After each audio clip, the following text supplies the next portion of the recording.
Tapi kalau misalkan lingkungan pengendaliannya itu buruk ya, maka nanti katakanlah jadi piramida terbalik ya. Ketika lingkungan pengendaliannya buruk ya, sedikit ya, maka kita terpaksa membuat sistem pengendalian intern dari sisi penilaian risiko jadi lebih ekstra keras ya, ekstra harus apa ya, harus berupaya lebih keras ya, karena lingkungan pengendalian jelek. Begitu pula kegiatan pengendalian ya, kita harus banyak sekali kegiatan pengendalian, banyak prosedur yang berbelit, SOP yang cukup banyak ya, jangan malah jadi nanti kontraproduktif.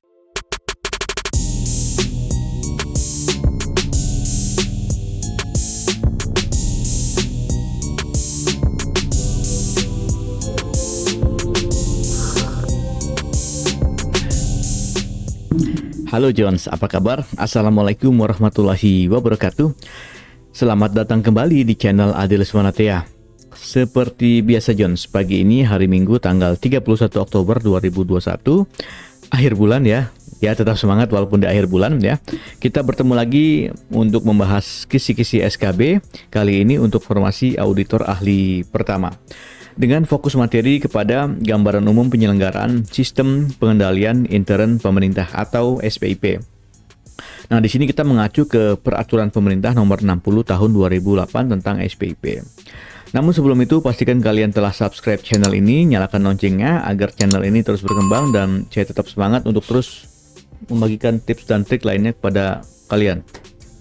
Oke Jones, kita masuk ke slide berikutnya ya, terkait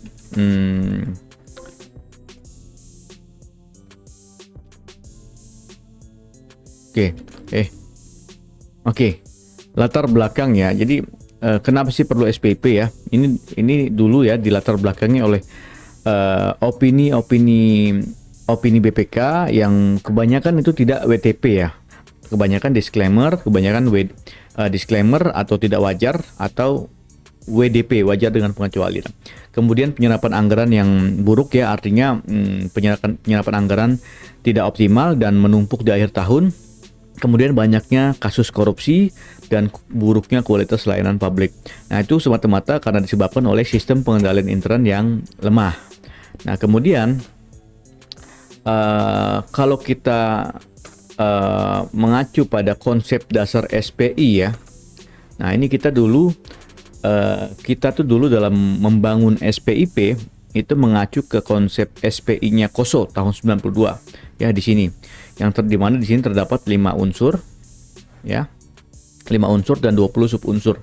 Nah, di sini tujuan SPI-nya KOSO adalah untuk mencapai efektivitas dan efisiensi, keandalan laporan keuangan dan ketaatan. Di sini juga ada GAO ya, ada juga Intosai. Nah, ini konsep-konsep inilah yang kemudian kita adopsi menjadi SPIP ya. Nah, ini ya.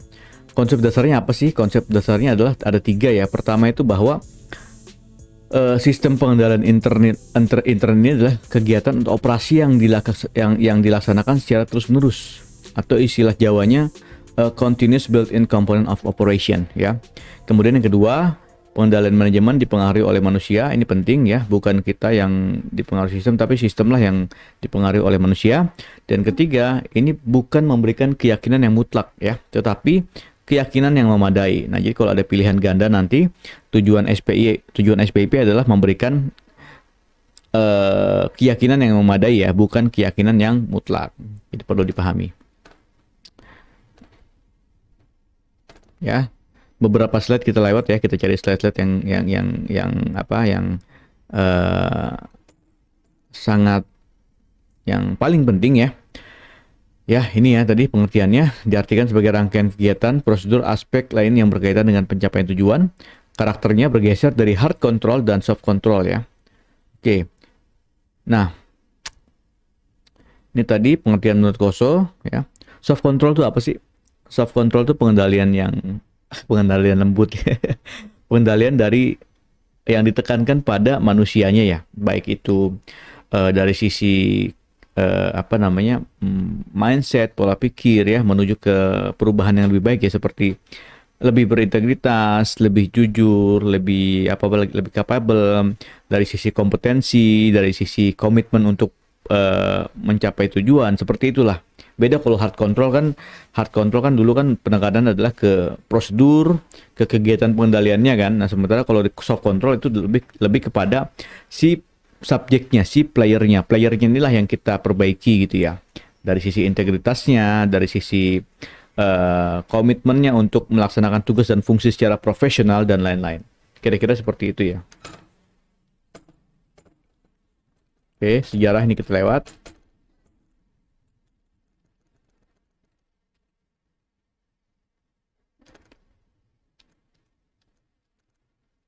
Ya, ini ya, tadi konsep dasar SPI ada 3 ya. Terus menerus, pengendalian intern dipengaruhi oleh manusia, kemudian pengendalian intern hanya memberikan keyakinan yang memadai, bukan keyakinan yang mutlak.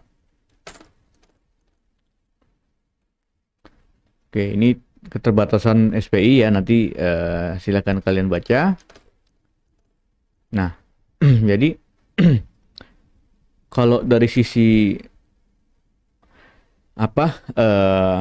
mengapa gitu ya, SPI ini menjadi salah satu tujuan menjadi salah satu amanat dari Undang-Undang Nomor 1 2004.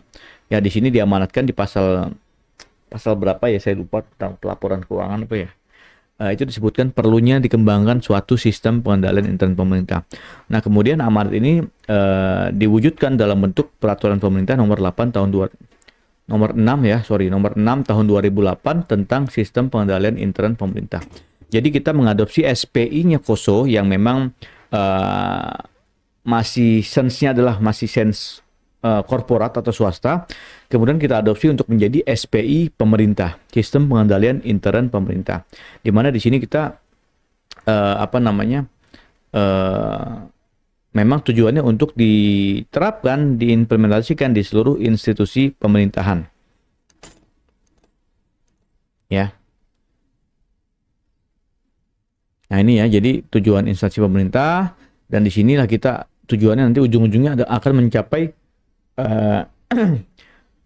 pengelolaan keuangan negara yang efektif, efisien, transparan, dan akuntabel, termasuk ya tadi masalah-masalah di awal tadi seperti buruknya pelayanan publik ini bisa kita tingkatkan kualitasnya ya, dan akhirnya mencapai visi misi presiden ya. Nah, ini kalau kita lihat SPIP ya, jadi kita sudah masuk ke SPI pemerintah ya, SPIP.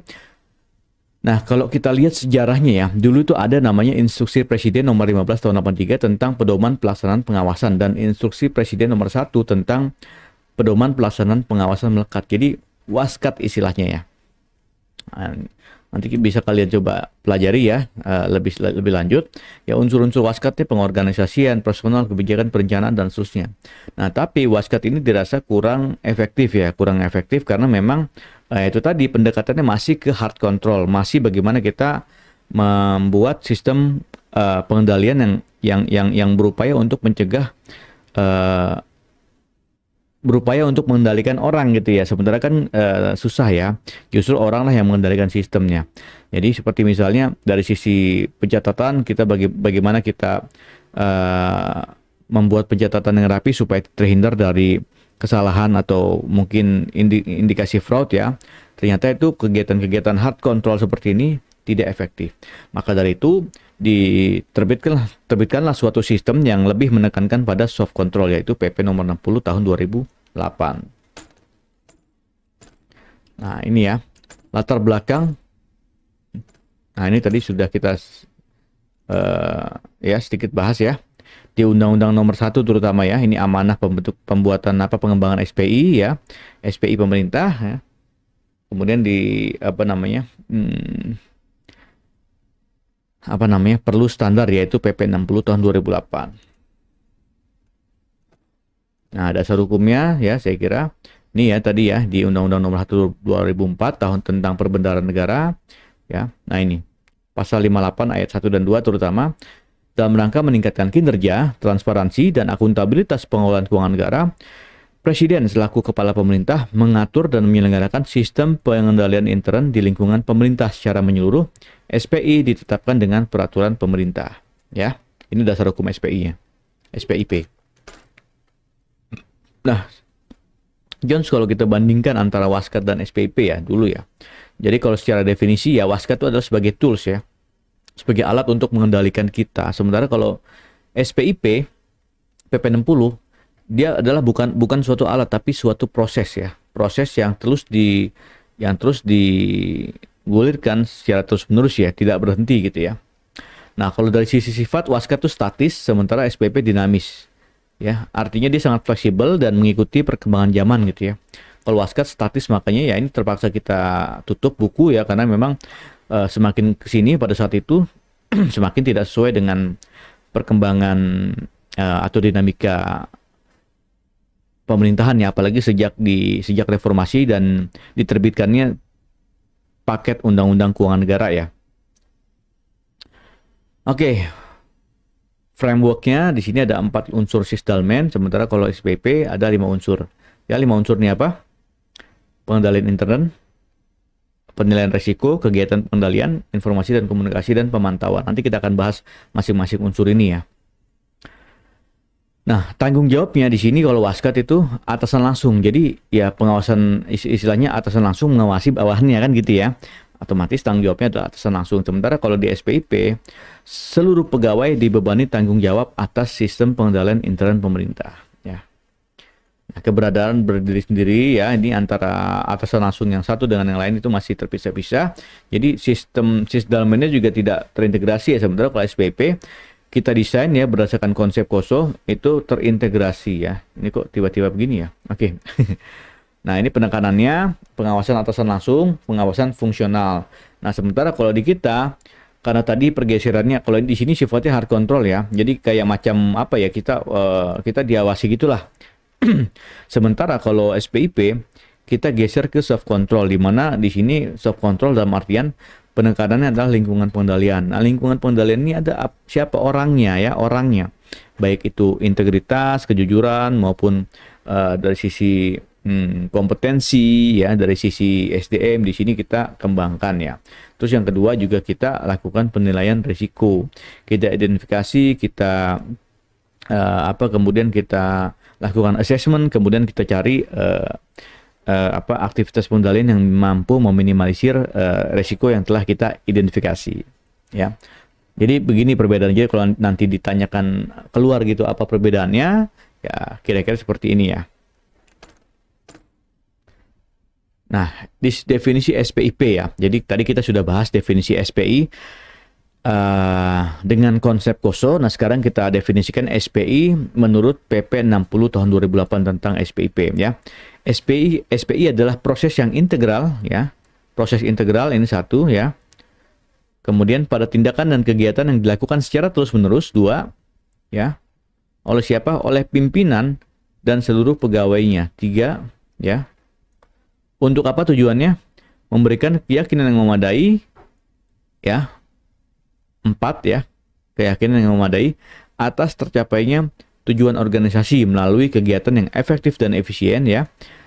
Keandalan pelaporan keuangan, pengamanan aset negara, dan ketaatan terhadap perundang-undangan. Ya, jadi ada berapa? Ada 4 ya. 1, proses integral. 2, terus-menerus. 3, oleh pimpinan dan seluruh pegawai. 4 adalah keyakinan yang memadai. 5 ya. 5 adalah tujuannya. Jadi untuk memberikan keyakinan yang memadai untuk mencapai tujuan, yaitu efektif dan efisiensi, pelaporan keuangan yang handal, pengamanan aset negara, dan ketaatan terhadap peraturan perundang-undangan. Ini pengertian SPIP. Nah, sekarang kalau kita lihat Jones ya. Tadi ada 5 unsur SPIP ya. Lingkungan pengendalian, ya, kemudian penilaian risiko ya, kemudian kegiatan pengendalian, informasi dan komunikasi, dan pemantauan ya. Nah, di sini kalau kita lihat perspektif SPIP ya, kenapa sih lingkungan pengendalian taruh di bawah? Kemudian di atasnya penilaian risiko ya, dan di atasnya lagi kegiatan pengendalian, informasi komunikasi, dan pemantauan dan seterusnya ya. Nah, di sini kalau di atapnya ini ya, ini kan kubus ya, di atapnya ini ada efektivitas operasi, pengamanan aset, ini tujuannya ya. Inilah tujuan yang ingin dicapai dari sebuah sistem yang dibangun yang terdiri dari 5 unsur ini ya. Tujuannya untuk mencapai 4 tujuan ini. Nah, kemudian kalau kita lihat di sisi sebelah kanan ya, ini ada unit A, unit B, kegiatan 1, kegiatan 2. Artinya SPIP itu bisa berada di level manapun. Ya. Baik itu di level unit ya, atau juga di level kegiatan. Jadi eh apa ya, di level manapun sangat fleksibel, dia bisa. Nah, sekarang kalau kita bahas kenapa sih lingkungan pengendalian di bawah, taruh paling bawah? Karena itu tadi kita kan bergeser dari hard control ya menuju soft control. Nah, soft control ini kan sekali lagi ke orangnya, ke pengendaliannya, maka ditekankanlah di sini dia menjadi fondasi dari keempat unsur lainnya. Jadi ketika lingkungan pengendalian sudah baik, maka tentu saja nanti penilaian resiko, kegiatan pengendalian ya, itu akan lebih mudah. Jadi kalau kita lihat secara gambar ya, di sini. Jadi ada piramid ya. Nah, di sini sama ya. Unsur pertama, unsur kedua, unsur ketiga, unsur keempat, unsur kelima ya. 1, 2, 3, 4, 5. Ini adalah lingkungan pengendalian ya. Kenapa dia paling besar ya? Karena memang kita fokusnya adalah memperbaiki di sini. Jadi ketika lingkungan pengendalian sudah baik, maka upaya kita untuk membuat sistem pengendalian intern di unsur yang lain itu akan semakin mudah. Semakin ke atas semakin kecil ya, mengerucut ya. Nah, itu dari sisi lingkungan pengendaliannya. Tapi kalau misalkan lingkungan pengendaliannya itu buruk ya, maka nanti katakanlah jadi piramida terbalik ya. Ketika lingkungan pengendaliannya buruk ya, sedikit ya, maka kita terpaksa membuat sistem pengendalian intern dari sisi penilaian risiko jadi lebih ekstra keras ya, ekstra harus apa ya, harus berupaya lebih keras ya, karena lingkungan pengendalian jelek. Begitu pula kegiatan pengendaliannya kita harus banyak sekali kegiatan pengendalian, banyak prosedur yang berbelit, SOP yang cukup banyak ya, dan malah jadi nanti kontraproduktif dengan apa ya, tujuan-tujuan yang lain. Misalnya kalau sekarang kita bagaimana kita mengundang investor ya. Kalau misalkan kita terlalu berbelit-belit, izin sana, izin sini, ya maka nanti investor nggak akan datang ya. Nah, tapi kalau misalkan kita nggak bikin kegiatan pengendalian yang rumit gitu ya, yang kompleks, nanti terjadi penyelewengan kan gitu ya. Nah itu karena lingkungan pengendaliannya itu sedikit ya. Tapi kalau lingkungan pengendalian sudah kuat ya, artinya dari sisi integritas kita sebagai playernya sudah matang ya, kita sudah berintegritas, kita jujur dan segala macam, maka nanti resiko yang kita nilai itu identifikasi paling sedikit aja, resiko-resiko yang kita identifikasi. Kemudian aktivitas pengendaliannya untuk meminimalisir resiko ini itu juga paling tidak banyak, sederhana. Nah, tidak banyak perizinan sana sini sehingga nanti investor juga datang. Nah, itu. Ya. Jadi konsep perspektif SPP ini seperti itu ya. Jadi kalau misalkan ditanya misalnya jelaskan perspektif SPP, jelaskan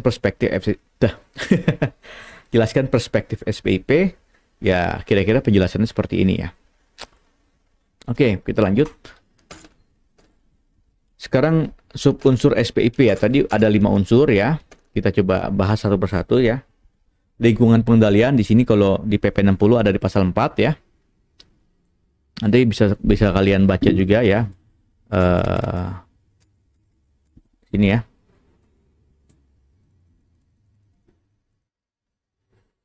Nah ini pasal 3 tentang apa namanya?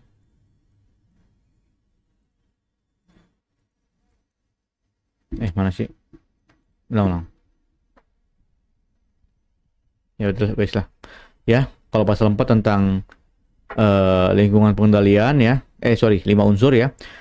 Nah, kemudian pas di pasal-pasal berikutnya itu dibahas mengenai masing-masing unsur ya. Pasal 4 mengenai lingkungan pengendalian, pasal berikutnya mengenai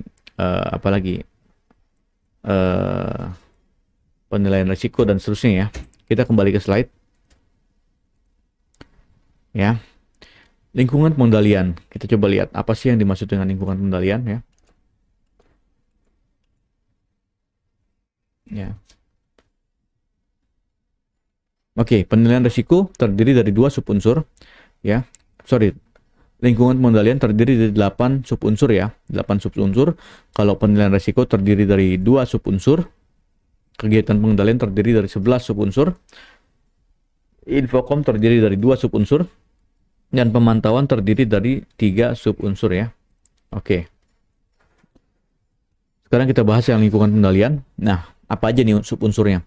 Yang pertama, penegakan integritas dan etika. Nah, ini yang paling pertama ya, bagaimana kita meningkatkan uh, integritas pegawai, etika pegawai, dan seterusnya. Disinilah nilai-nilai soft controlnya sebetulnya ya.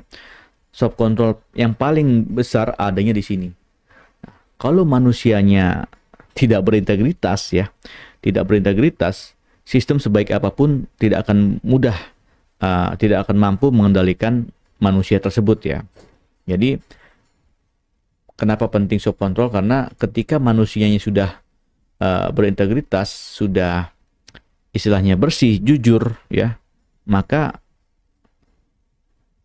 kita tidak perlu bersusah payah membuat SOP yang rumit gitu ya.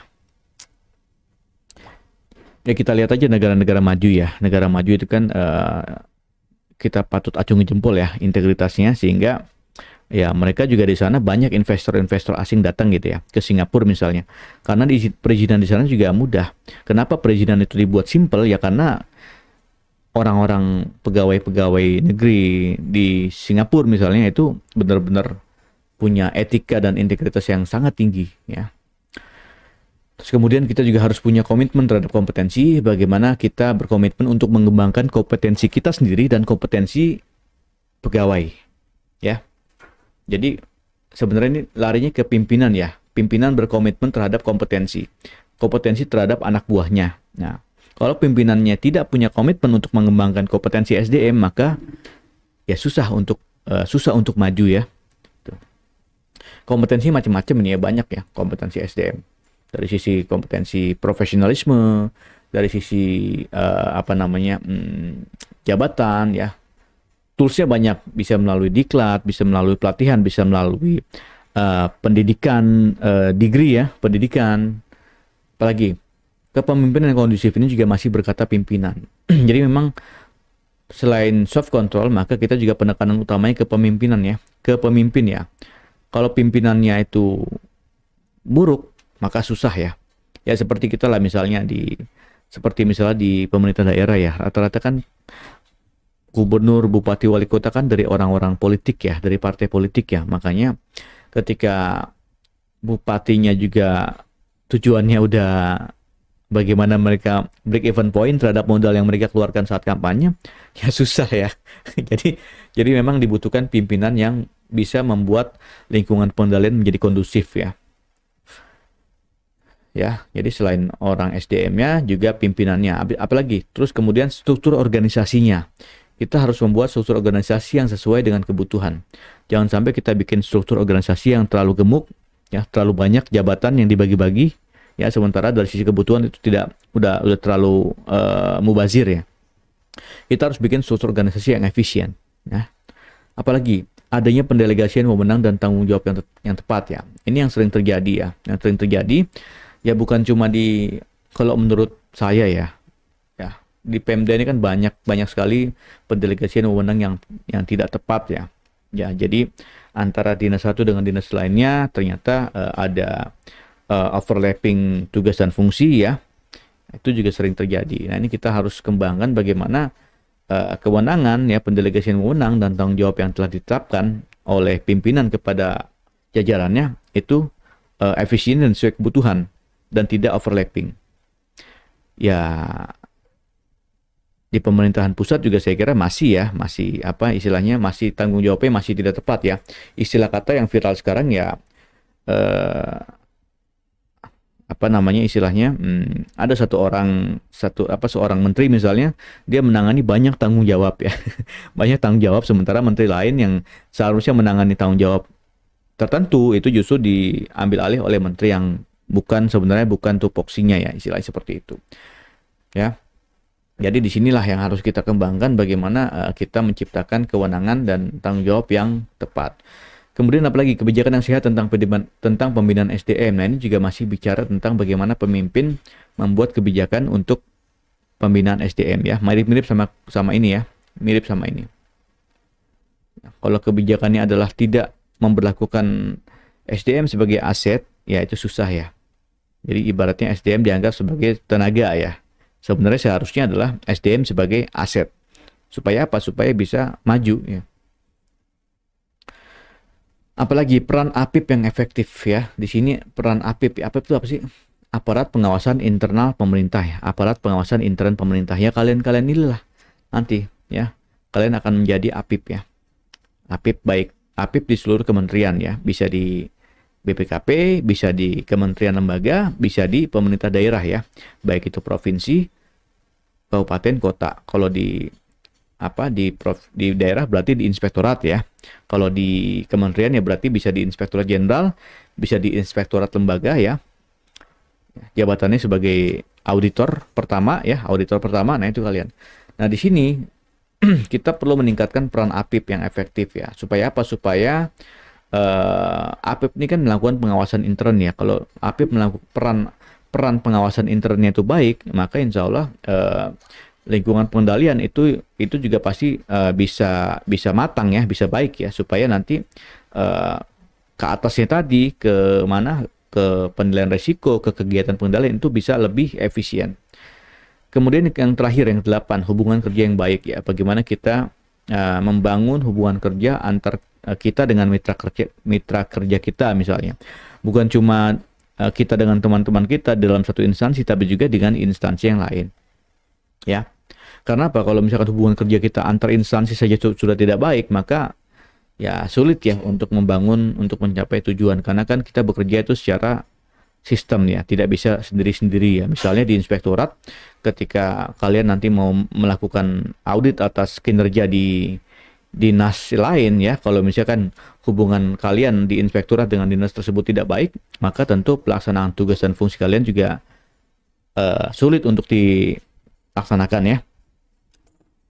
Itu tadi lingkungan pengendalian. Sekarang kita masuk ke unsur yang kedua, yaitu penilaian risiko. Nah, jadi setelah pengendalian intern itu dibangun ya, misalnya anggaplah pengendalian intern itu sudah cukup baik ya, maka kita bisa melakukan penilaian risiko dengan cukup efisien ya. Nah, di sini ada dua langkah yang harus kalian lakukan ya. Pertama adalah kita mengidentifikasi risiko ya, kemudian kita menganalisis risiko.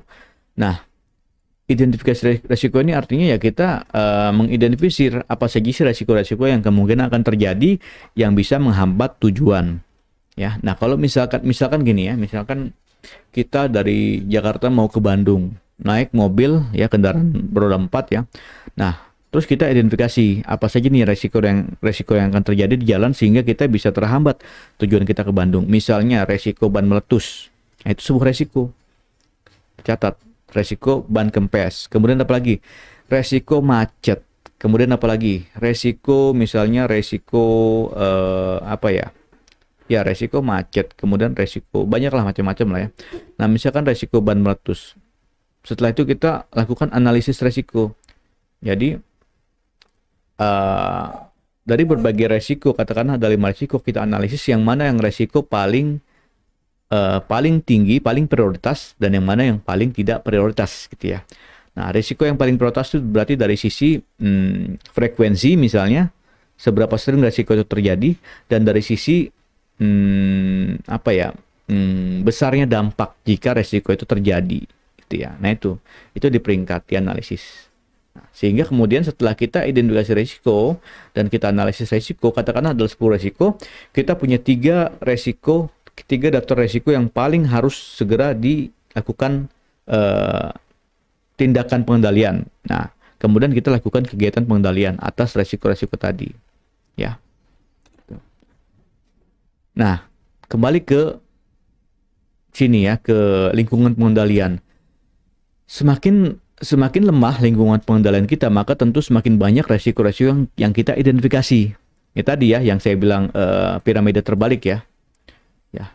Semakin rendah, semakin jelek lingkungan pengendalian, maka akan semakin besar resiko yang kita identifikasi, semakin banyak, sehingga kita juga semakin keras upaya kita untuk mengendalikan resiko tersebut ya. Tapi kalau misalkan lingkungan pengendalian kita sudah sangat matang, sudah cukup baik ya di sini, maka kita tidak perlu susah payah untuk melakukan penilaian resiko ya. Ya. Resikonya sedikit dan simpel ya. Begitu pula kegiatan pengendalian untuk mengendalikan risiko ini ya, itu juga tidak terlampau banyak ya. Tidak terlampau banyak ya. Karena di pondasinya kita, pondasi di sini ya, sudah cukup settle, cukup kuat. Nah, gitu ya perspektif SPIP ya secara fundamental ya. Oke, tadi setelah kita melakukan identifikasi risiko ya, kemudian kita melakukan kegiatan pengendalian untuk mengendalikan risiko yang telah kita tetapkan tadi ya. Nah, di sini kegiatan pengendalian banyak nih. Nah ini yang dimaksud dengan hard control, yang kalau di Waskat ya, di pengawasan melekat ya kan adanya ini aja. Ya. Ini kegiatan pengendalian tanpa melihat bagaimana kondisi lingkungan pengendaliannya. Itu kalau di Waskat. Kalau di SPI nomor 3 nih. Nomor 1, 2 dulu lingkungan pengendalian, kemudian nomor 2 risiko, baru kita lakukan pengendalian. Apa yang pertama? Review atas kinerja instansi pemerintah. Nah ini. Ya, misalnya. Apa sih? Ya kan kalau tadi ya artinya proses SPI itu kan proses integral yang dilakukan terus menerus ya. Nah ini atas kinerja, tugas dan fungsi instansi pemerintah ya, misalnya kalian di Pemda ya, kinerja dinas A, dinas B, itu terus kita lakukan review tiap tahunnya secara regularly, baik itu tiap tahun atau tiap semesteran ya, kita review apakah capaian output dan outcome-nya sudah sesuai target atau belum. Kalau belum, apa penyebabnya, kemudian kita cari solusinya, kita berikan rekomendasinya untuk menghapus atau meminimalisir penyebab gitu ya. Sehingga kalau penyebabnya itu sudah diminimalisir, maka insya Allah si dinas A tersebut bisa mencapai target output dan outcome. Gitu kira-kira. Apalagi pembinaan sumber daya manusia. Nah di sini kita identifikasi misalnya si bagaimana jenjang karir SDM di dinas A, dinas B, bagaimana pola mutasinya, bagaimana pola penempatannya, apakah sudah istilahnya right man in the right place ya, atau ternyata masih banyak yang tidak. Ini kita lakukan. Pengendalian pengelolaan sistem informasi. Nah, bagaimana informasi-informasi kita yang ada di setiap instansi pemerintah itu telah transparan ya, telah terbuka ya. Masyarakat apakah sudah bisa mengakses informasi yang dibutuhkan? Nah ini kan artinya kita bicara keterbukaan informasi publik. Ya, Undang-Undang nomor berapa itu saya lupa ya. Artinya ada informasi yang harus disampaikan secara serta-merta, ada informasi yang harus disampaikan secara berkala, ada informasi yang dikecualikan. Nah ini, bagaimana pengelolaannya? Ini harus diatur. Pengendalian fisik atas aset ya. Misalnya kita punya bangunan, punya tanah. Apa contoh yang mudah ya? Tanah misalnya. Apakah sudah dipagar? Supaya apa dipagar? Supaya tidak diserobot oleh orang lain. Kan banyak kasus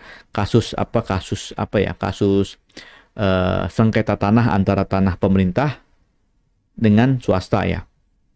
Dan sengketanya bisa jadi sertifikat yang double ya. Yaitu karena apa? Karena mungkin awalnya kita punya tanah yang cukup luas tapi kita tidak pagari, akhirnya diserobot oleh sekelompok atau orang lain ya. Nah itu. Ya begitu pula dengan aset-aset yang lain, misalnya aset bergerak ya.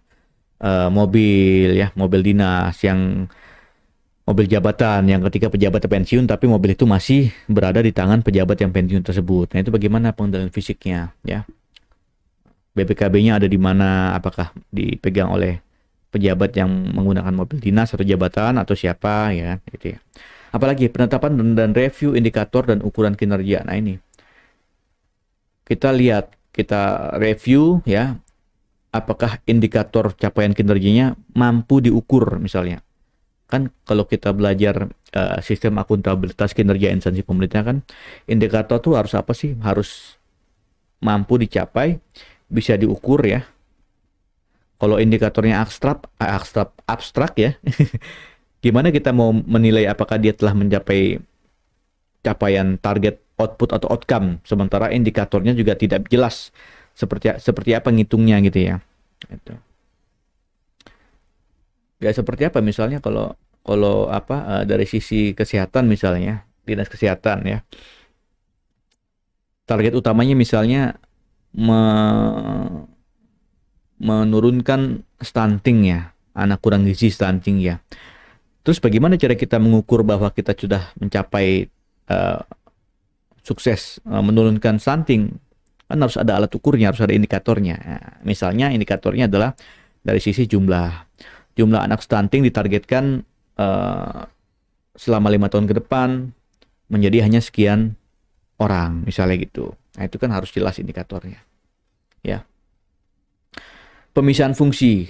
Nah, ini juga penting. Kenapa harus fungsi-fungsi itu dipisahkan ya? Ya karena waktu zaman-zaman Orde Baru misalnya itu kan sering terjadi satu orang memegang fungsi yang sama yang dampaknya itu ya bisa terjadi KKN ya. Misalnya dari sisi penyelenggaraan keuangan ya, pelaksanaan APBN atau APBD ya. Fungsi bendahara kan dipisahkan. Ada PPK ya, ada bendahara ya, apalagi ada pencatatan keuangannya ya. Jadi antara yang mencatat pengeluaran uang dengan bendahara itu kan dua orang yang berbeda. Nah itu salah satu kegiatan pengendalian yang cukup penting. Karena kalau tidak dipisahkan ya bisa jadi terjadi peluang untuk melakukan fraud ya. Otorisasi transaksi atau kejadian penting ya, di sini juga perlu ya. Bagaimana misalnya terkait apa ya, otorisasi transaksi ini ya, yang melakukan transaksi ini siapa, apakah orang yang berwenang atau bukan gitu ya. Misalnya teken kontrak pengadaan barang jasa ya, teken kontrak antara dinas A dengan pihak ketiga, siapa yang menaikkan kontrak, apakah orang yang berwenang gitu kan. Nah, yang teken kontrak kan PPK misalnya. Nah PPK ini ditunjuk oleh KPA, kuasa pengguna anggaran. Apakah otorisasinya tepat atau tidak gitu ya. Jangan sampai ternyata yang ditunjuk untuk meneken kontrak adalah bukan orang yang capable, sehingga kontrak yang diteken itu tidak mencapai tujuan pengadaan barang jasa yang efektif dan efisien. Misalnya seperti itu. Ya. Apalagi pencatatan yang akurat dan tepat waktu ya. Ini kita berkaitan dengan misalnya transaksi keuangan ya, akuntansi pemerintahan ya. Di sini kita mainkan dengan sebuah sistem ya. Misalnya sistem informasi manajemen keuangan daerah ya. Nah itu kita catat secara tepat dan real time misalnya. Sekarang apalagi trennya adalah web based ya, aplikasi berbasis web ya. Jadi servernya itu sudah terpusat. Jadi ketika si pencatat akuntansi mencatat transaksi pengeluaran belanja ya itu otomatis langsung bisa dilihat oleh misalnya kepala daerah ya, ingin melihat apa saja sih transaksi-transaksi keuangan yang sudah dilakukan sampai akhir bulan ini gitu ya, dan berapa saldo kas daerah kita misalnya. Nah itu pembatasan akses atas sumber daya. Nah ini bisa fisik bisa non fisik ya. Kalau fisik ya misalnya kita kan misalnya kalau di ruangan nih, contoh kasarnya ada ruang servernya, itu kan harus terkunci ya, artinya tidak sembarang orang boleh masuk. Kalau sembarang orang boleh masuk bisa bahaya kan? bisa mengakses sumber data yang ada di server tersebut ya. Itu kalau fisik. Kalau misalkan non fisik ya itu misalnya dalam sebuah sistem akuntansi ya, maka yang berhak mengakses ke dalam sistem akuntansi tersebut adalah orang yang sesuai dengan kewenangannya. Misalnya si bendahara ya hanya bisa mengakses mengenai kas yang ada di tangan dia gitu ya. Nah, tapi kalau misalkan apalagi misalnya bendahara pengeluaran ya, bendahara penerimaan, itu hak aksesnya berbeda ya antara bendahara pengeluaran dengan bendahara penerimaan. Begitu pula dengan antara bendahara dengan misalnya pengelola BMN. Nah, sistemnya sama tapi hak aksesnya berbeda. Nah, ya. Pengelola BMN hanya bisa mengakses dari sisi aset-aset yang telah dicatat dan tercantum dalam neraca misalnya. Akuntabilitas sumber daya, bagaimana kita mampu mempertanggungjawabkan sumber daya yang kita miliki. Contoh kasarnya adalah sumber daya uang, anggaran ya. Kita punya anggaran sekian ratus miliar, kemudian kita gunakan untuk pembangunan fisik gedung A, gedung B, ya. Kemudian kita pertanggungjawabkan dalam bentuk apa ya? Dalam bentuk pelaporan, dalam bentuk SPJ, dalam bentuk kasarnya bukti-bukti yang telah yang membuktikan adanya pengeluaran belanja secara benar gitu ya. Ya, macam-macam lah, banyak lah ya. Itu salah satu contoh kecil saja. Apalagi dokumentasi atas sistem pengendalian intern. Bagaimana kita telah mencatat bagaimana tentang perkembangan sistem pengendalian intern kita, ya. Yang kalau sekarang kan sedang giat maturitas SPIP ya. Artinya bagaimana sih kita melihat kematangan SPIP yang ada di tiap instansi pemerintah. Apakah SPIP-nya sudah mencapai level mana gitu SPIP-nya ya. Oke, nah itu harus kita dokumentasikan. Kalau tidak kita dokumentasikan, mana kita tahu sistem kita ini sudah settle atau belum ya kan. Jadi memang harus didokumentasikan. Itulah kegiatan pengendalian ya yang harus dilakukan oleh setiap institusi pemerintah ya, dan ini menjadi tanggung jawab kita semua. Kemudian informasi dan komunikasi ya. Di sini oke, ya bagaimana kita membangun sistem komunikasi dan informasi untuk mendukung penyelenggaraan SPIP gitu ya. Di sini kita harus punya sarana komunikasi, harus punya manajemen sistem informasi. Ya, ini bukan komunikasi dalam artian yang halo-halo ya. Ini sistem ya. Ya, artinya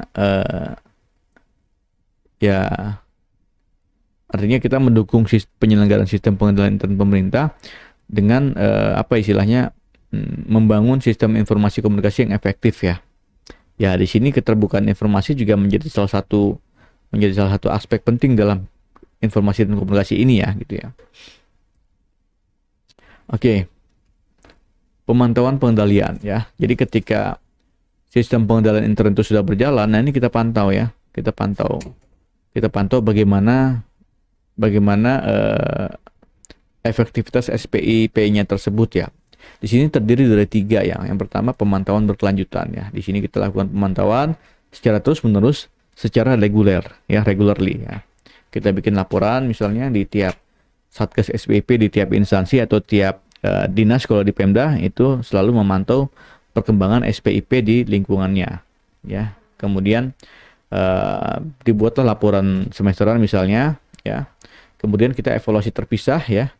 Artinya jika terdapat area of improvement, terdapat titik-titik kelemahan yang harus diperbaiki, nah itu kita evaluasi. Apa masalahnya? Kemudian apa penyebabnya? Kemudian kita lakukan tindak lanjut ya. Kita berikan solusi, kita berikan rekomendasi kepada pimpinan kita di dinas A misalnya. Nah, kemudian kita tindak lanjuti untuk bisa meminimalisir penyebab dari yang ada di area of improvement tersebut. Ya. Itu. Ya, itu kira-kira 5 unsurnya ya. Nah, kalau di sini ya. Ini tadi ya. Nah, jadi base-nya, pondasinya adalah lingkungan pengendalian ini ya. Ini menjadi pondasi dari 4 unsur yang lain ya.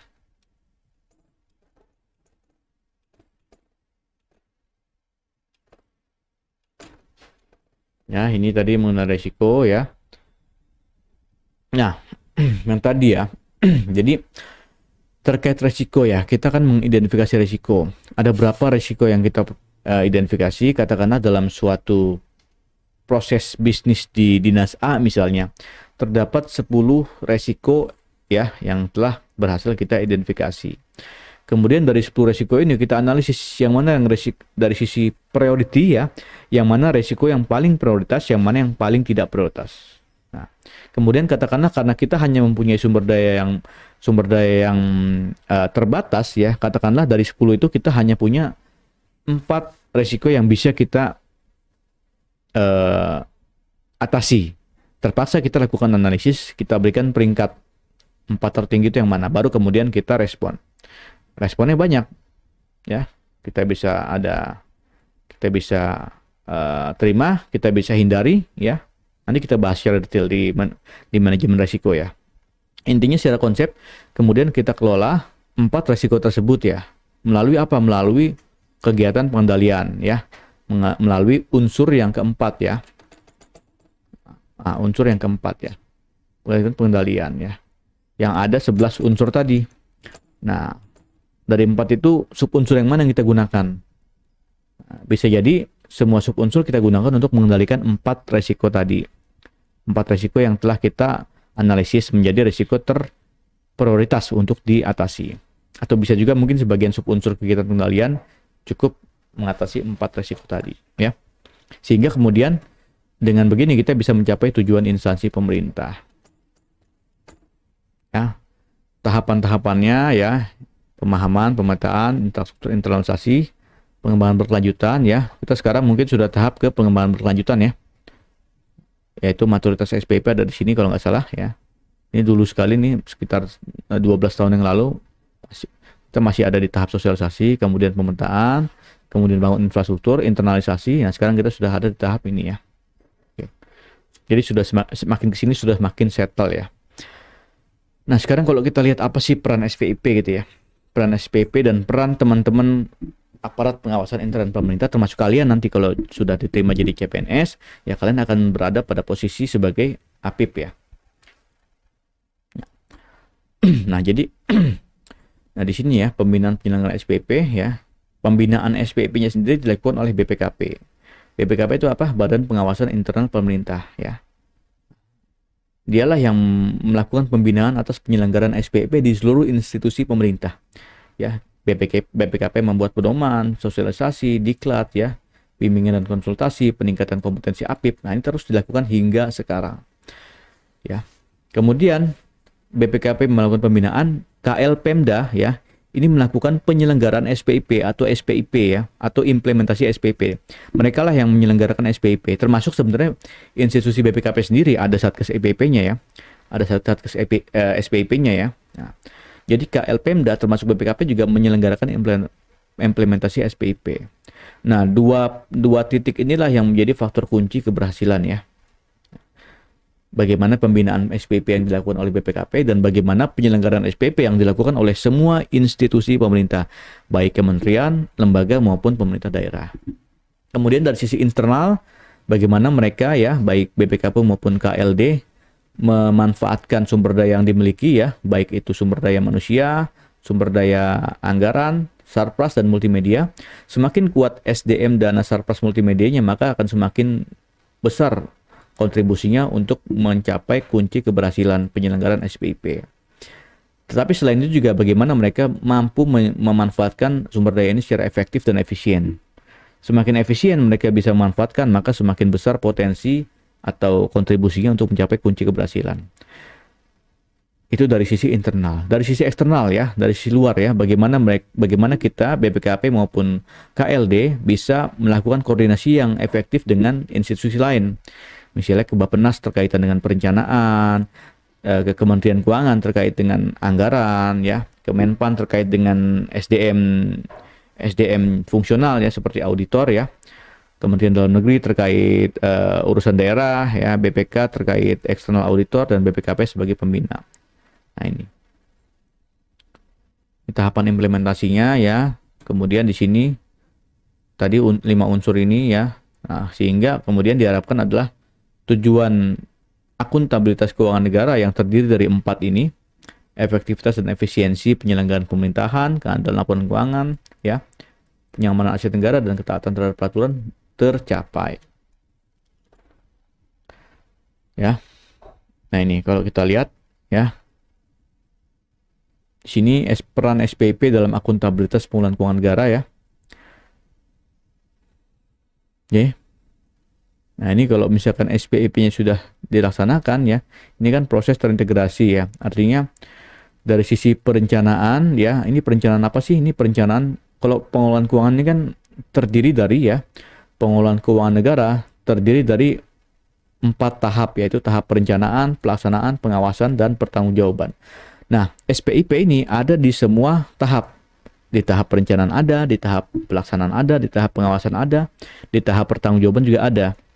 Nah, Ya, aspeknya apa? Tertib, terkendali, efisien, efektif. Nah, sehingga kalau misalkan SPIP ini telah dilaksanakan dengan baik di tiap tahap perencanaan, maka tentunya empat tujuan ini ya akan tercapai secara memadai. Jadi kita akan mencapai keyakinan yang memadai atas empat tujuan ini ya. Empat tujuan ini ya. Apa sih empat tujuan ini? Apa sih? Yaitu akuntabilitas pengelolaan keuangan negara ya. Transparan oke, akuntabel, dan ini akhirnya publik pun meningkat rasa kepercayaannya terhadap pemerintah. Jadi public trust-nya itu dapat banget gitu loh istilahnya ya. Oke. Ya, tapi kalau misalkan ternyata SPIP-nya di tahap ini ya, misalnya di salah satu aja ada yang jomplang ya. Misalnya di tahap pelaksanaan bagus, tahap pengawasan bagus, tahap pertanggungjawaban bagus, tapi di tahap perencanaan itu anjlok ya. Kita tidak mampu mengendalikan perencanaan kita, maka kita sulit untuk mencapai keyakinan yang memadai atas tujuan ini, atas empat tujuan ini. Ya. Jadi memang SPIP ini harus settle di setiap tahap ini. Itu kira-kira ya peran SPIP dalam akuntabilitas pengelolaan keuangan negara. Nah, kemudian kalau dari sisi korupsi ya, ini tulisannya cerah ya, peta korupsi. Ya, ya. Ini kan korupsi ini kan banyak macam-macam ya. Dari sisi penerimaan ada, dari sisi pengeluaran ada. Nah, kebanyakan korupsi terjadi dari sisi pengeluaran, terutama di belanja barang jasa ya. Di pengadaan barang jasa ini dulu itu mencapai porsi 80% ya. Itu 80% kasus korupsi berasal dari kegiatan pengadaan barang jasa ya. Sekarang mungkin sudah turun ya jadi 70% ya. Tetap dominan ya. Ya, kalau dari sisi belanja barang jasa misalnya di sini ya penyimpangan prosedur pengadaan. Karena apa? Karena SPIP dalam proses pengadaan itu waktu itu masih lemah. Nah, sekarang mungkin SPIP-nya udah kuat ya. Kita sudah punya Perpres pengadaan barang jasa, sudah generasi ketiga ya. Yang generasi ketiga ini Perpres 16 tahun 2018 dan facelift perubahannya ada di Perpres 12 tahun 2001. Dan itu kita rata-rata sekarang sudah ke electronic procurement ya, e-procurement, pengadaan secara elektronik ya. Baik itu tender melalui sistem pelayanan sistem pengadaan secara elektronik SPSE, LPSE sama ya. Layanannya kalau LPSE ada juga melalui yang bukan tender yaitu melalui e-katalog. Katalog pun sekarang sudah bisa dengan bukan cuma di e-katalog ya. Tapi bisa juga kita beli di marketplace lain ya yang sering kita belanja ya. Nah ini, jadi SPIP-nya sudah kuat sehingga potensi penyimpangan prosedur pengadaan ini bisa diminimalisir sehingga fraud juga bisa diminimalisir ya. Bansos, nah ini bansos masih sering terjadi hingga sekarang, bahkan sekarang juga kabarnya kan bansos pandemi juga dikorupsi ya. Ini ya ini berkaitan dengan integritas pengelola bansos ya. Kalau pengelola bansosnya masih berupaya untuk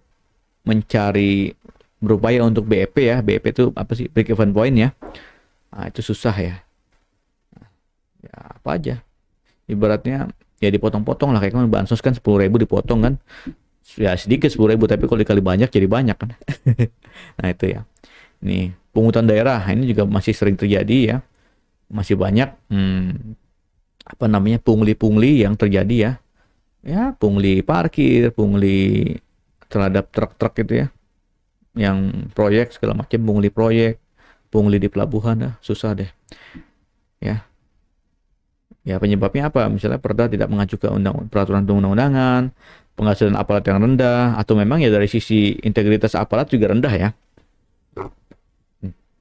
Undak dikonsentrasi ya terkait APBD ya. Ini juga sering terjadi bagaimana ternyata SPJ yang ada itu tidak memadai ya. Banyak SPJ fiktif, banyak SPJ kaleng-kaleng ya. Itu. Ya penyebabnya apalagi kalau bukan integritasnya juga rendah ya. Penerimaan pajak, nah ini dari sisi penerimaan ya. Baik pajak maupun non pajak ya, penyelewengan dari target, pemerasan kepada wajib pajak, manipulasi data ini ya. Yang kasus Gayus Tambunan bagaimana dia memanipulasi data ya sehingga WP bisa membayar pajak dengan jauh lebih rendah dibanding seharusnya. Kemudian si Gayus terima feedback dari si WP misalnya. Masalah integritas lagi, kemudian penerima non pajak ya, perizinan ya, PNBP segala macam ya, penyalahgunaan perizinan ya, tidak ada single database, penyalahgunaan penyetoran ya, harusnya store sekian menjadi cuma store sekian misalnya. Nah itu, ini peta korupsi yang masih sering terjadi hingga sekarang. Ya, tapi seiring berjalannya waktu, istilahnya potensi fraud itu sudah semakin kecil ya, karena sistem pengendalian internal pemerintah kita sekarang sudah makin kuat, makin settle, sehingga potensi untuk korupsi juga sudah diminimalisir. Tapi bukan berarti sudah hilang, masih banyak ya, masih banyak. Nah itulah tugas kita, tugas kalian nanti kalau jadi auditor ya, harus bisa meminimalisir potensi-potensi fraud ini lagi ya, terutama bantuan sosial deh. Nah ini oke. Ini membudayakan SPIP ya, silakan kalian baca konsep resiko. Ya, nanti kita akan bahas resiko dengan lebih detail ya.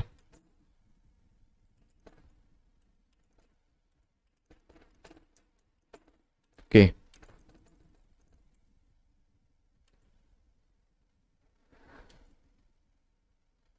Nah, ini coba kita konsep resiko ya. Kita bahas sedikit ya. Tadi kita singgung resiko misalnya dari perjalanan dari Jakarta ke Bandung ya. Apa sih resikonya?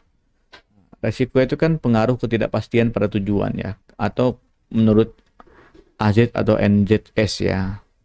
Bisa juga menurut mereka kemungkinan terjadi sesuatu yang akan berdampak pada tujuan. Menurut KOSO, peristiwa yang mungkin memiliki dampak negatif. Menurut PP 60 ya, kemungkinan kejadian yang mengancam pencapaian tujuan dan sasaran instansi pemerintah. Ya, kalau tujuan kita ke Bandung kan berarti kemungkinan ban kempes itu juga menjadi salah satu resiko ya. Resiko, jadi kemungkinan, jadi belum terjadi. Beda masalah, kalau masalah itu sudah terjadi. Tapi kalau resiko itu belum terjadi. Nah kalau sudah terjadi dan menghambat pencapaian tujuan, itu baru jadi masalah. Nah karena belum terjadi, karena masih mungkin, makanya kita perlu mengidentifikasi resiko supaya tidak terjadi ya. Ini ya, uncertainty, ketidakpastian ya. Nah, ini uncertainty ini artinya kurangnya pengetahuan ya dalam menjelaskan sesuatu atau hasilnya di masa depan dengan banyak kemungkinan hasil ya. Nah, resiko ini sendiri adalah ketidakpastian ya. Ketidakpastian ya, yang kemungkinan hasilnya akan berakibat tidak diinginkan atau mendatangkan kerugian yang signifikan. Nah, resiko seringkali diungkapkan atau diukur dalam bentuk suatu kejadian atau peristiwa dan dampak atau konsekuensi yang mengikutinya ya. Jadi resiko ini dianalisis ya, diukur dari dua sisi. Satu dari frekuensi ya, kejadian, seberapa sering kemungkinan resiko itu akan terjadi ya. Frekuensi ya, dan dampak. Seberapa besar dampaknya. Ya. Kemudian kita analisis. Nah, kita peringkat dari sekian banyak resiko yang register yang kita identifikasi, kita ukur dari dua indikator ini ya, frekuensi terjadinya risiko dan besarnya dampak yang dihasilkan jika risiko itu terjadi. Itu ya, ini ya tadi ya, peristiwa yang terjadi, dampak, konsekuensi, kemungkinan kejadian dan seterusnya. Nah ini ya, dampaknya atau akibatnya ya. Nah, di sini identifikasi risiko ya, kejadian, sebab, faktor, lokasi, waktu, proses kronologi, kemudian kita lakukan validitas risiko, kemudian kita analisis risiko, kita lihat bagaimana level probabilitasnya tadi ya, frekuensinya, level dampaknya, level risiko, existing control ya, pengendalian sudah ada, kemudian kita petakan ya. Jadi kalau kita sudah membuat level resiko ya, dari resiko yang paling tinggi sampai yang paling besar, ini level resiko ini tadi ya, berdasarkan ukuran dari dua kriteria ini ya, seberapa sering dan seberapa besar dampaknya, kemudian kita hasilkan resiko yang paling besar sampai yang paling rendah.